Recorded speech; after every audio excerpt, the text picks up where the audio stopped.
Olá, queridos, bom dia, a paz do Senhor. Aqui é a Alessandra do Amor à Palavra. E na nossa leitura bíblica anual, no nosso cronograma de leitura, hoje nós estamos em Êxodo, no capítulo 23 ao capítulo 25.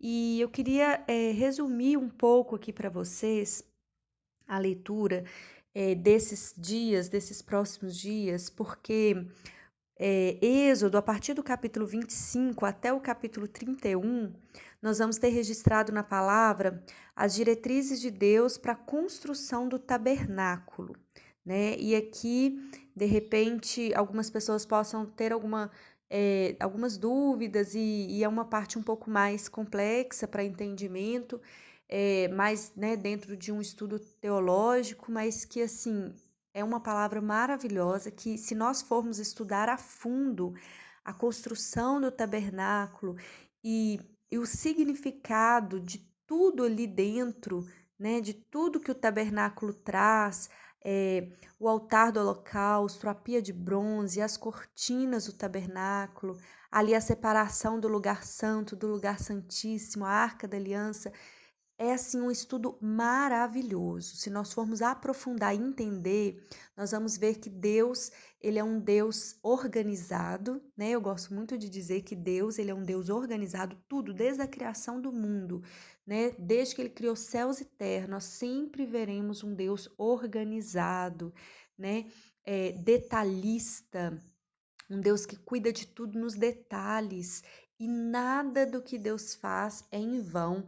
Tudo tem um significado, tudo tem uma relevância, uma importância, e tudo que nós vemos Deus criando ali no Antigo Testamento, né, a criação desse tabernáculo vai sempre apontar para Cristo.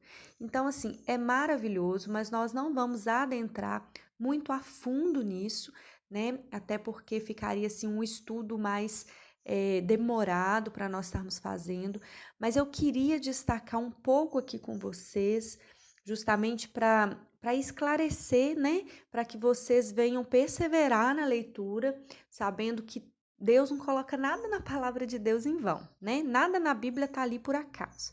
Tudo tem realmente uma finalidade e é maravilhoso quando nós adentramos e esmiuçamos essa palavra. Mas enfim, nós podemos ver assim na palavra de Deus, né? Quando o Senhor ele chama Moisés ali, no capítulo 25, no versículo 8 diz: E me farão um santuário e habitarei no meio deles, conforme tudo o que eu te mostrar para o modelo do tabernáculo e para o modelo de todos os seus móveis, assim mesmo o fareis. Então, o Senhor ele está ordenando a Moisés, ele está dizendo para ele que o desejo do coração de Deus era habitar no meio do povo. Deus sempre desejou se relacionar com o seu povo, né? Ao longo das Escrituras, a gente vai vendo um Deus que quer ter um relacionamento pessoal. E ele, então, o próprio Deus, ele arquiteta, ele planeja o lugar da sua habitação. E ele vem, assim, delegar para que Moisés, né, construísse esse lugar. E nós vemos assim o caráter de Deus, né? Nós vemos tudo que ele ordena que fosse usado na construção, pedras preciosas, ouro, tudo assim, né? Mostrando assim a santidade de Deus, a beleza da santidade do nosso Deus, né? Tudo sendo feito com excelência, como Deus sempre deseja de nós, que nós façamos tudo para Ele com excelência. E o que que é esse tabernáculo, né? O tabernáculo era o local ali onde o Senhor habitaria, onde ele falaria com o seu povo, onde ele viria ali se encontrar com o seu povo. E esse tabernáculo, ele era caracterizado por algumas subdivisões, né? Alguns espaços, alguns móveis, e eu queria destacar, assim, resumidamente para vocês entenderem. Se vocês buscarem na internet ou em alguma Bíblia de estudo, uma imagem desse tabernáculo, vai ficar muito claro para o entendimento, para vocês compreenderem melhor o que a palavra está dizendo, certo?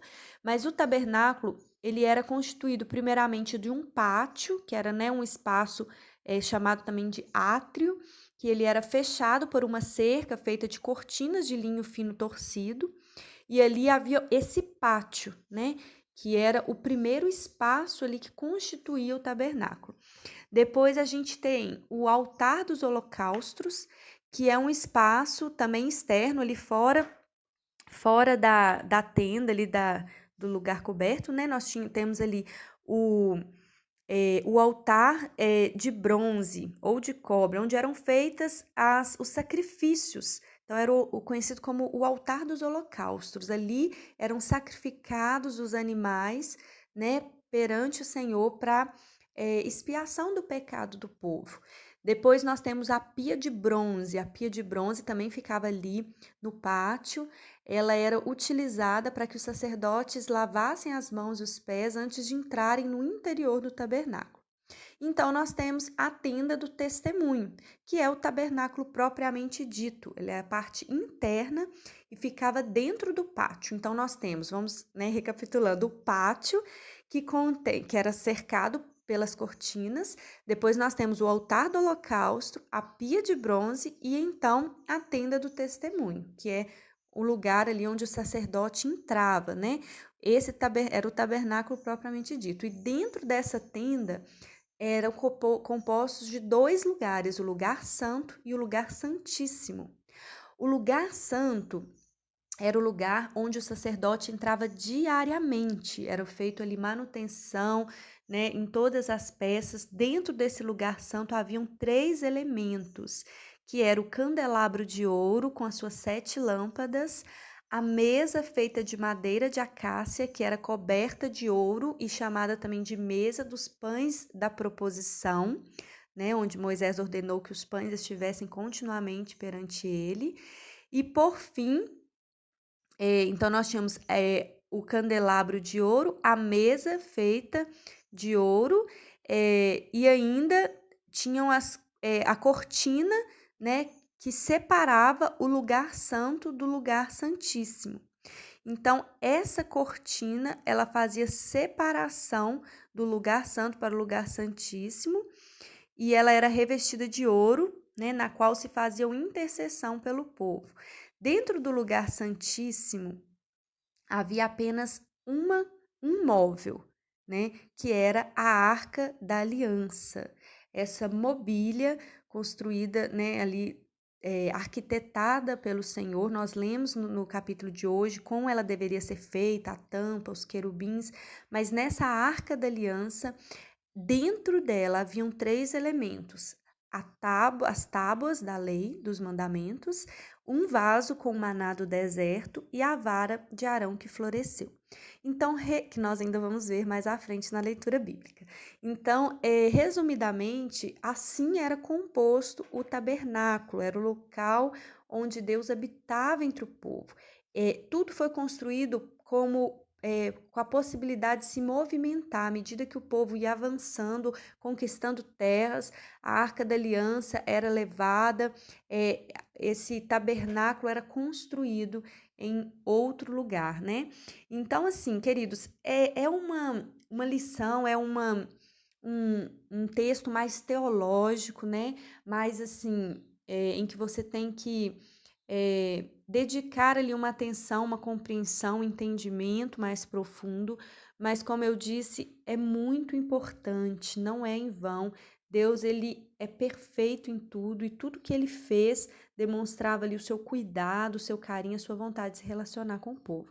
O que eu quero destacar dentro desse tabernáculo, dentro dessa lição toda para nós, que nós devemos entender, né? Eu queria muito que nós entendêssemos que naquela época, né, havia a única pessoa que podia se chegar à presença de Deus era o sacerdote. O sacerdote, ele entrava, era o único que podia entrar no lugar santo. Ele entrava ali diariamente para estar com Deus, cuidar do altar do incenso, do candelabro, da mesa, com o pão da proposição, né? Então, ali ele entrava diariamente. E o lugar santíssimo, que era atrás do véu, era a habitação do próprio Deus, né? A sua presença, a presença de Deus, repousava ali sobre o propiciatório que cobria a Arca da Aliança. E apenas o sumo sacerdote, ele podia entrar no lugar santíssimo uma única vez ao ano.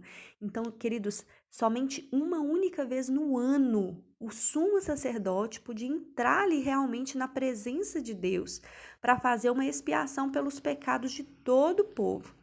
E o que nós temos o privilégio hoje? A palavra diz lá se você for ler Marcos capítulo 15, 38, quando Jesus ele morre na cruz, a palavra diz que o véu do templo, né, ali naquela época havia sido substituído o tabernáculo pelo templo, né, havia sido construído um templo, não era mais o tabernáculo, a arca ali que era transportada, mas a palavra diz que o véu do templo, ele se rasgou de alto a baixo. O véu que fazia, né, simbologia a esse véu do tabernáculo construído pelo próprio Deus, o véu que fazia separação do lugar santíssimo, que é onde habitava a presença de Deus, para o lugar santo, o véu que separava, ele havia sido rasgado de alto a baixo, simbolizando o quê? O livre acesso a Deus através da morte de Jesus. Aleluias. Então, após o sacrifício de Cristo na cruz, nós não precisamos mais de um sacerdote que leve os nossos sacrifícios até Deus. Nós não precisamos mais de um intercessor que faça ali expiação pelos nossos pecados. Nós temos livre acesso a Deus através do sacrifício de Cristo. Então, assim, uma lição que eu quero deixar hoje, que você reconheça esse privilégio que você tem hoje. Nós estamos no tempo da graça. Hoje você pode entrar no seu quarto, como diz Mateus 6,6. Entra no teu quarto, fecha a porta e ore a teu Pai que está no céu, que o teu Pai ele te verá e ele te recompensará. Você tem livre acesso a Deus. Você fecha a porta e ore e conversa com Deus. Deus ele se revela como um Pai. Abba, Pai, ele é o seu Pai. Jesus, ele nos mostra um Deus, né? Ele nos coloca em posição de filhos. Então, hoje, queridos, nós temos esse livre acesso.